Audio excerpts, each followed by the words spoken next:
কুরআনের হাফেজদের রাষ্ট্রীয়ভাবে মূল্যায়ন করলে সমাজে গুম, খুন ও ধর্ষণের মতো অপরাধ কমে আসবে বলে মন্তব্য করেছেন জামাতে ইসলামীর কেন্দ্রীয় নির্বাহী পরিষদ সদস্য সেলিম উদ্দিন। বিকেলে ঢাকা রিপোর্টার্স ইউনিটিতে হিফজুল কোরআন প্রতিযোগিতা 2026 নিয়ে সংবাদ সম্মেলনে তিনি এই কথা বলেন। সংবাদ সম্মেলনে দলটির ঢাকা মহানগর উত্তরের এই আমির বলেন, সমাজের নৈতিকতার অবক্ষয় ঘটলেই অপরাধ প্রবণতা বাড়ে। অন্যায় ও অপরাধ দমনে কোরআনের শিক্ষা গুরুত্বপূর্ণ ভূমিকা রাখতে পারে। তিনি বলেন, ঢাকা মসজিদের শহর ও 400 বছরের ঐতিহ্য নগরী হলেও বর্তমানে এটি অপরাধীদের আস্তানায় পরিণত হয়েছে। অপসংস্কৃতি ও অপরাধ বন্ধে ধর্মীয় এবং নৈতিক শিক্ষার কোনো বিকল্প নেই।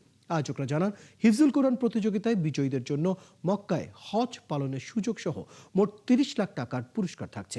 পর্যায়ক্রমে কওমি অলিম্পিক আয়োজনে পরিকল্পনার কথাও জানান তারা।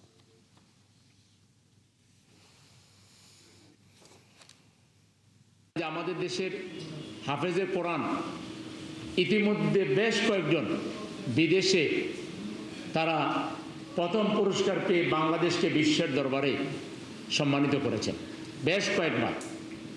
কিন্তু দুর্ভাগ্য, বিদেশের সরকারগুলো জাতীয়ভাবে তাদেরকে পুরস্কৃত করলেও আমাদের সরকারগুলো তাদেরকে একটু হাই হ্যালো বলবে এই গরজও উপলব্ধি করে না।